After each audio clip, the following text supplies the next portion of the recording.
नमस्कार मित्रमैत्रिणींनो, आपण मागच्या एपिसोडमध्ये कन्या राशीमध्ये होतो आणि हस्त नक्षत्रातलं काउन्सिलिंग आणि त्यांचं आनंद देणारं व्यक्तिमत्व हे सगळं पाहिलं. तुमच्याकडे कोण आहे हे तुम्हाला समजलं आहे. स्मितहास्य फार छान आहे हस्त नक्षत्राचं. आता ह्याच्या पुढचं जे नक्षत्र आहे ना कन्या राशीमधलं, हे चित्र आहे. जनरलमध्येच ना ॲस्ट्रॉलॉजीमध्ये मेष ही मंगळाची रास आहे, म्हणजे पापग्रहाची आहे. त्याच्या पुढची वृषभ ही शुक्राची आहे, म्हणजे शुभग्रहाची आहे. आणि जो 4चा कारक आहे त्याच्या पुढची रास बुधाची आहे, जो दोन्ही गोष्टींमध्ये आहे. त्याच्या पुढची रास चंद्राची आहे, जी आईची आहे. मग 5वी रास वडिलांची आहे. असंच कॉम्बिनेशन आणि असाच क्रम ॲस्ट्रॉलॉजीमध्ये बॅलन्स ठेवतो. आता ह्या कन्या राशीमधलं जे आपण चित्रा नक्षत्र बघतोय, इथे चित्रा नक्षत्राची सुरुवात होते आणि त्याचे पहिला आणि दुसरा असे फक्त 2 चरण कन्या राशीत येतात आणि तिसरा आणि चौथा चित्राचा चरण हा तूळ राशीमध्ये जातो. कन्या आणि तूळ ह्या अनुक्रमे बुध आणि शुक्राच्या राशी आहेत, या मित्र राशी आहेत पाठोपाठच्या. पण जेव्हा एक नक्षत्र हे 2 राशीत विभागलं जातं तेव्हा त्या नक्षत्रामध्ये दोन्हीही राशींचा स्वभाव दोन्हीकडे थोडा थोडा दिसतो. आता हे चित्रा नक्षत्र जे आहे हे या नक्षत्राचा स्वामी आहे मंगळ आणि याची सुरुवात पहिला चरण आणि दुसरा चरण हा बुधाच्या कन्या राशीमध्ये आहे. म्हणजे बुधाची रास आणि मंगळाचं नक्षत्र. बुध हा विचाराचा कारक, मंगळ कृतीचा कारक. बुध आणि मंगळ यांच्यात पूर्णपणे रायव्हलरी आहे, शत्रुत्व आहे. आता आपण जेव्हा हस्त नक्षत्र बघत होतो तिथे प्राणी जो बघितला जातो तो महिषी असा दिलेला आहे, म्हणजे संथपणे पाण्यात दुंबणारी म्हैस. इतके शांत हे लोक असतात. ह्याच्या पुढं हे मंगळाचं नक्षत्र एकदम उग्र रूप धारण करतं. वाघीण हा प्राणी आहे चित्रा नक्षत्राचा. वाघिणीसारखे पॉझेसिव्ह असतात कन्या राशीचे लोक जे चित्रा नक्षत्रात असतात. हे जादूभरं व्यक्तिमत्व असतं. डोळ्यासमोर आणा, वाघीण ही आपण जेव्हा जंगलात बघतो, ज्याला आपण नॅचरल हॅबिटॅट म्हणतो, अशा ठिकाणीच हिंस्र श्वापदं दिसणं ही फार मजेची गोष्ट असते. माझा एक अनुभव सांगते. जिम कॉर्बेट बघायला, नाही रणथंबोरला, जिम कॉर्बेटला मला फार वर्षापूर्वी दिसले होते वाघ आणि वाघीण. पण आम्ही आत्ता रणथंबोरला बघायला गेलो होतो प्राणी बघायचे म्हणून. तर आमचं कॅन्टर सफारी होती, पण ॲक्च्युली कॅन्टरच्या ड्रायव्हरला उंचावरून गवतात झोपलेली एक वाघीण दिसली. तिथे लक्ष्मी वाघिणीच्या 3 पिल्लं आहेत, त्या तिन्ही वाघिणीच आहेत. ही 3 वर्षाची अगदी छोटी आहे, तरुण आहे, लहान वाघीण आहे, पिल्लू आहे वाघिणीचं. तर ती झोपलेली होती म्हणून भयंकर उत्सुकतेने आम्ही सगळे बघत होतो आणि आश्चर्य वाटत होतं की तिच्यापासून एक 50 फुटावर एक हरिण आमच्यापासून एक 10 फुटावर चरत होतं, दुसरं तिच्या पलीकडे चरत होतं. त्यांना बहुतेक कल्पना नव्हती, कारण खूप उंच वाढलेलं गवत. आम्ही उन्हाळ्यात गेलो होतो मेमध्ये, त्याच्यामुळे ती वाघीण त्यांना दिसली नाही. आणि क्षणार्धात म्हणजे त्या 5 फुटावर असलेल्या हरणाच्या पिल्लाचे कान असे एकदम टवकारले गेले आणि ते खॅक असा आवाज करून इतकं जीवाच्या आकांताने ओरडलं, ते पाठीमागचंही ओरडलं. आणि ती वाघीण त्याच्या मागे आमच्या समोर हंटिंग बघितली. ती पळत पळत त्याच्या मागे आली. शेजारी टेकाड होतं, ॲक्च्युली ती त्या टेकाडावरनंच उतरून आली होती म्हणून आमच्या पुढच्या जीप थांबल्या होत्या तिला बघायला. ती वाघीण त्या पिल्लाच्या मागे टेकाडावर गेली. तिथे मोठ्या दगडावरनं त्या हरणाच्या पिल्लाने उडी मारली. हिला काही ती उडी मारायचं जमलं नाही, ते हरिण पळून गेलं. ही तेवढ्याच जोरात परत खाली आली तर दुसरं हरिण तिच्या समोरून पळत गेलं. तिला मिळाली नाही शिकार. ती हतबुद्ध होऊन अशी उभी राहिली. पण आम्ही जे बघणारे लोक होतो ना, हे सगळं अर्ध्या मिनिटात झालं. त्याच्यामुळे अवाक होणं म्हणजे काय, आपण नॅचरल हॅबिटॅटमधले हिंस्र श्वापदं जर प्रत्यक्ष बघू ना तर तुम्हाला हा अनुभव येतो की तुम्ही अवाक होता. आणि जेव्हा ती हतबुद्ध होऊन 15 फुटावर झाडाखाली बसली तेव्हा डोक्यात शिरलं, अरे आपल्याला फोटो काढायचा आहे. तोपर्यंत आम्ही खेळलो होतो तिला बघण्यात.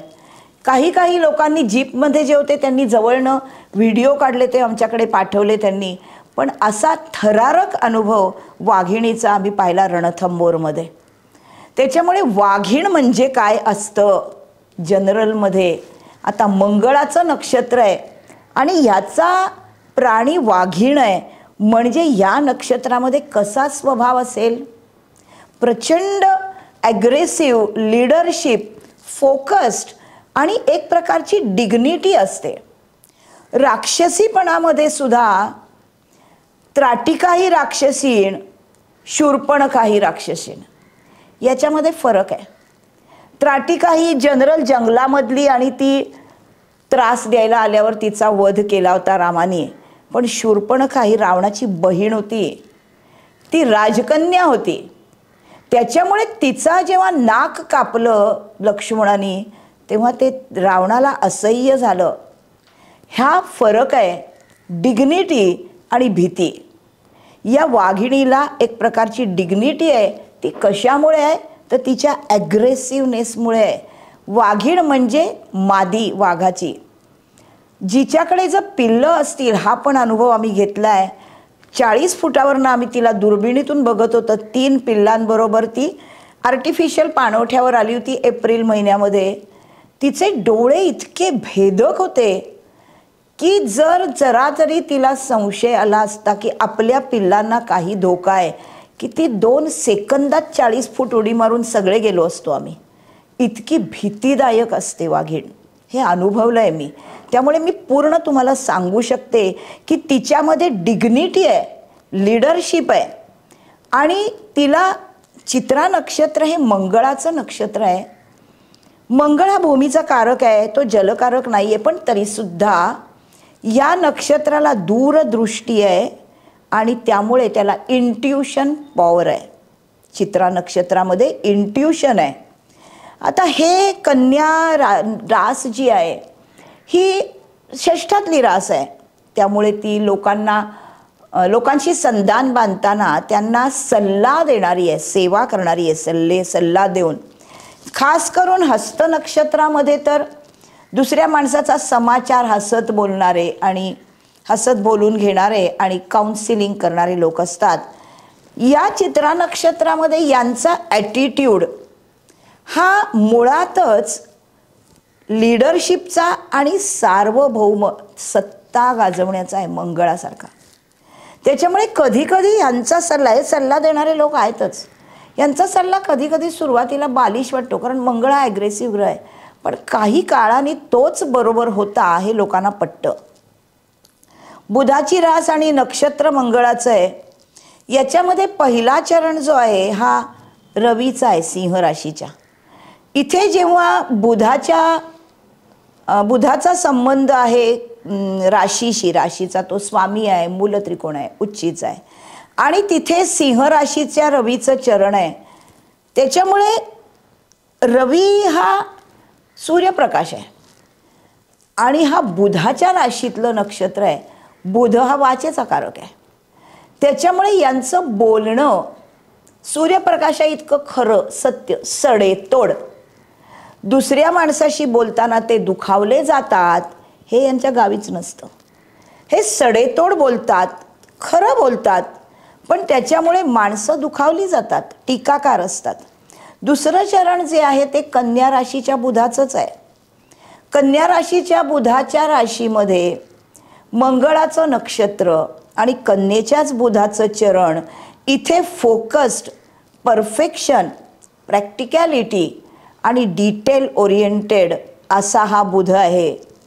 त्याच्यामुळे याच्यामध्ये याचं वचन अतिशय महत्त्वाचं असतं, कारण हा दूरदृष्टीने बोलतो आणि लेखन कला तर याच्यामध्ये आहेच. असं कन्या राशीची लोक ही रवीच्या नक्षत्रामध्ये उत्तम ऑडिटर आहेत, चुका काढणारी आहेत. हस्त नक्षत्र या चंद्राच्या नक्षत्रामध्ये लोकप्रिय आहेत, उत्तम काउन्सिलिंग करणारी आहेत. आणि चित्रा नक्षत्रामध्ये वाघिणीसारखी डिग्निफाईड लोक आहेत. चित्रा नक्षत्राचं सिम्बॉल आहे शायनिंग ज्वेल, यांचं शायनिंग लपत नाही.